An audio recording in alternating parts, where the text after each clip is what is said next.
Let me ask you, Josh, what did you think of Joe Milton and his demeanor as we kind of read into his mindset for the upcoming season? But he was on the Good Morning Football show and he seemed very, very confident. What did you think of his demeanor? Because it's quite different than Hendon Hooker this time a year ago, who was, much more reserved. Yeah, Joe Milton does have Joe Cool to him. Looks the part, kind of carries himself that way. I think that he is more confident and more comfortable in the position as Tennessee starter compared to 2 years ago, partly thanks to Hendon, partly thanks to Tennessee's coaches who have helped Joe develop. He just has a better understanding of what's expected of him off the field, on the field as the quarterback. 2 years ago, he's trying to learn everything very quickly and play very quickly with the way Tennessee's offense ran, and it was just too much too soon. I think Joe's a lot. He's clearly better based on what we've seen to this point. The way he played in the Orange Bowl. How much better will he be? How consistent will he be? We'll find out this fall. But Joe knows he has the talent, and now he knows that he understands more about playing the position and running Tennessee's offense. So, with the natural confidence he has, thanks to his athletic ability and his arm, to go along with his knowledge that he's developed over the last couple of years and his leadership skills that he's improved over the last 2 years, that's why he looks so comfortable. Josh, Dave and I had a debate yesterday, and I wanted to get your thoughts on it. I won. I'm sorry? I won. I think I won. Do you think? And we've seen Tennessee. We've seen Tennessee do this before. They did this with Eric Berry and the Hall Heisman stuff. They did it with Peyton Manning in 1997. But, sending Joe Milton to New York, going on Good Morning Football, like this is a guy who's lost his starting job twice. Do you think it's risky for them to be overexposing Joe Milton like this when we're still not sure that he could maintain a starting job for a year? Well, to be clear, it's more Spire than Tennessee. So Spire sent Joe and Ramel Keaton up there, just like last year, Hendon Hooker and Cedric Tillman went because they were kind of the big pieces. Ramel's a senior on the football team now and has been a part of the program for 5 years. So, but from the perspective of Tennessee and him representing, look, he's the quarterback. I mean, he's the starter. So if it doesn't work out, it doesn't work out either way. The Heisman odds have Joe as a person to pay attention to, not a leader. That's Caleb Williams going in at USC. So if it doesn't work out, they go to Nico, and then it's just his time. And then at that point, you really need it to work out with Nico pretty quickly because you don't have other options at that position. But if you're Tennessee, you're confident, you should be, that you have helped Joe improve at the position and that he's going to be ready to take the next step as a quarterback in this offense with everything that you're capable of doing. I also think the floor is still so high for what this offense can be that you don't have to be too worried about how it plays out. But like from a marketing standpoint, we were talking about this on my show on Wednesday. Is Joe Milton not the most marketable quarterback in the SEC? Part of that's because so many guys have moved on, but I think he probably is with the way he carries himself. All this excitement about how strong his arm is. He was in the, Barstool puts out a video of him in their offices up there throwing a football as hard as he can, 15 feet down the hallway. So he's just, there's something about him that is very exciting. He was on College Game Day on ESPN. That was a Tennessee thing. They put him out there. So he's very marketable. At some point, though, you do have to go back it up, and that's about 3 months from now. Yeah, and Brew McCoy's a better player. Then they should have sent him instead of Ramel Keaton. That's my I guess so. I think Brew's better. I agree with you. I don't know how much that matters, but Ramel's a guy that's been in the program for 5 years. So, they weren't marketing Ramel. I think it was more of a reward of what he's done. They could have taken Jabari Small. They could have taken a bunch of guys. So I don't think that's as big of a deal. But Ramel is a guy that I think is really respected. He's overlooked in this offense because Brew gets attention. There's excitement about Squirrel White with what he'll do entering year 2. There's excitement about what Dante Thornton could bring to the offense as a transfer from Oregon. And all of that is warranted. But Ramel Keaton stepped up last year when Tillman went down and made big plays for Tennessee in big games. and behind the scenes, I think is putting in a lot of work that we don't get to see, but they know about it. So I think that's part of the reason Ramel made that trip, is because of the work that he's put in and how he's respected.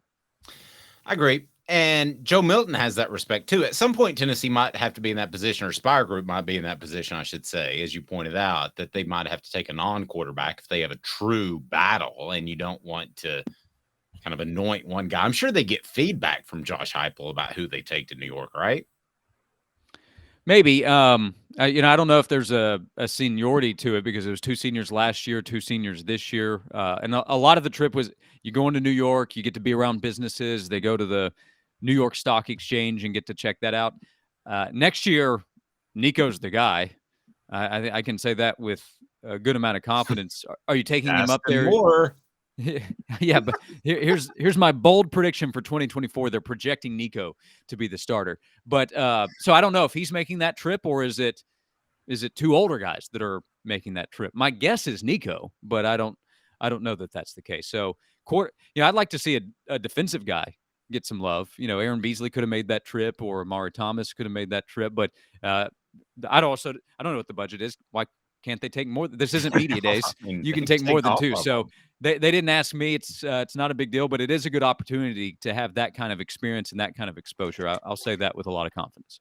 Yeah, to me, you bring up the SEC media days, and it should be, just for the record, Jacob Warren and Cooper Mays this year, and Joe Milton. Did they take 3? Did they take 3 last year, or was it 2, Josh? I think it's because they took Flowers, they took Tillman and Hooker, so they took 3. Yeah, there you go. All right, so take 3. It should be Cooper and Jacob, and then it should be Joe Milton. And I say that with maybe slight inclination that they. Well, Jacob should definitely be there, because anytime you have a chance to take a Farragut alum, you know that you'll be very well represented. This team has a number of guys, no joke, that would be good reps. I mentioned Aaron Beasley, Amari Thomas. They're leaders on the team. They've been leaders within the program in terms of the Vol Leaders campaign that they have. Cooper is definitely a great choice. Joe is an obvious choice. Ramel, again, could be that. So they have a bunch of veterans, guys that are stepping up into leadership roles that were left behind by guys that left after last year's team, which comes back to where the program is. So the more guys that you can legitimately talk about taking to media days, the more legitimacy your program actually has within the SEC. Yeah, that New York trip, though, needs to be about hardcore business. Who's the most marketable? Yeah, I agree with that. And that is what it's about. And by the way, Tennessee's had a few years where that's some tough pickings for media days because of where the roster and program was. That's not the case right now.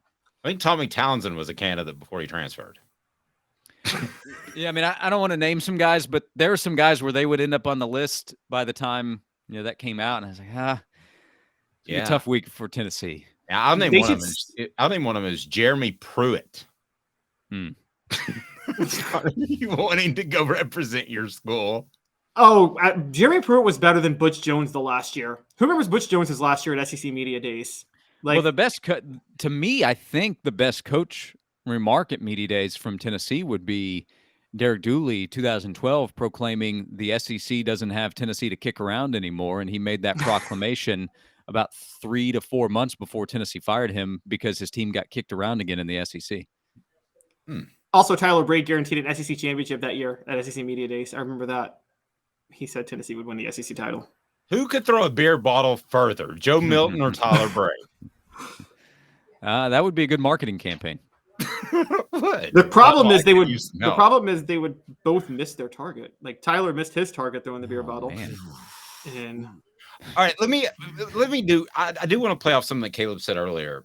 So it's not Tennessee necessarily promoting them, but do you think that Joe Milton is getting too much love before he's really proven himself?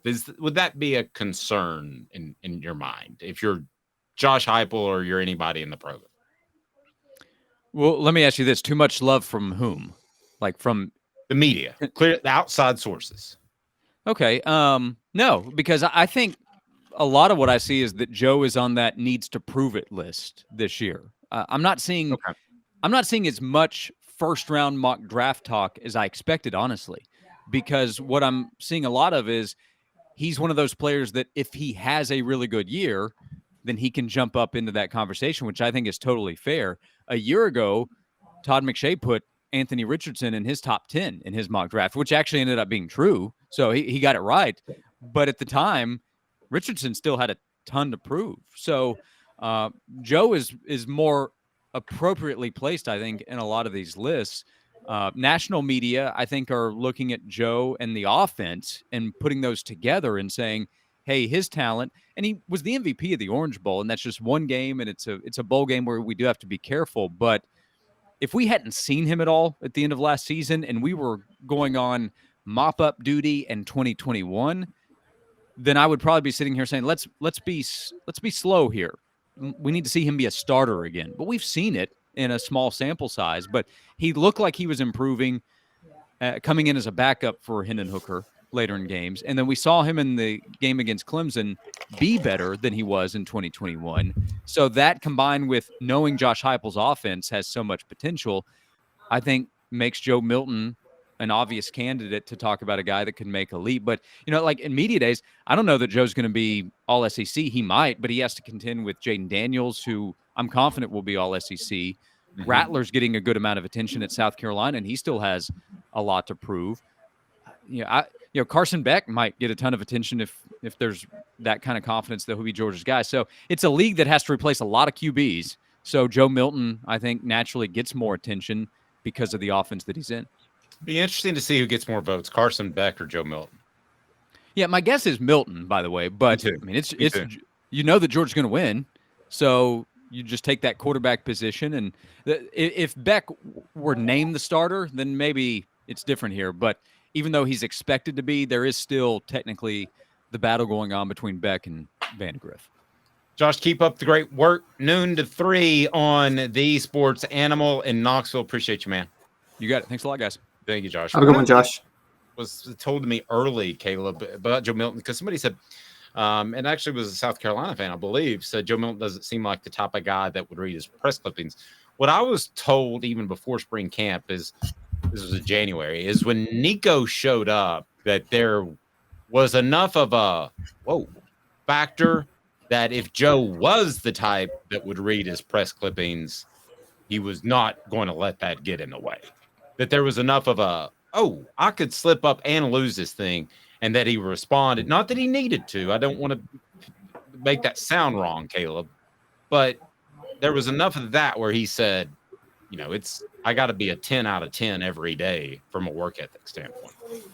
Yeah, and that showed in the spring because Joe really worked to not – you could tell Joe had a determination in spring practice to not lose that starting job, and he didn't. Now, the question becomes, because it seemed that Joe really cemented that spot in the spring, you wonder if – I don't want to quote Nick Saban, but when he talks about the human condition is to survive, not thrive, you wonder if Joe Milton is the type of guy that can still have the same drive to stay ahead of Nico after he cemented himself in the starting job, because it's hard to keep that mentality. But – yeah, I think losing his job to Hooker. I know he doesn't like to say it, but he still lost his starting job to Hendon Hooker. I think there's some things like that humbled him a little bit, that made him. I don't want to say he was cocky or arrogant, but I think kind of put him on alert. I think, by the way, Tennessee should send to New York the person that they think has the best chance of being Taylor Swift's next boyfriend, whenever that is. But how old is she? She's getting up there, isn't she? That is true. Actually, she's like 33, 30. She's 30. Gosh. Like an elderly person. By the way, I hated that Tina Turner passed away. Let's talk about somebody. If I made a short list of people I'd like to see live, she would be on that. Portions of the program. She lived in Knoxville for a minute. Born right outside of Memphis, but lived in Knoxville for a couple of years. I didn't know that. Portions of the program brought to you by Bassey Lawn and Garden. Bassey Lawn and Garden, go to Bassey.com. Before we talk about Tennessee recruiting, I want to remind you that when it's industrial mowers or commercial mowers, that Bassey Lawn and Garden will take care of you. Worth the drive to Cleveland, Tennessee. Man alive, it's worth the drive. Toro, count on it.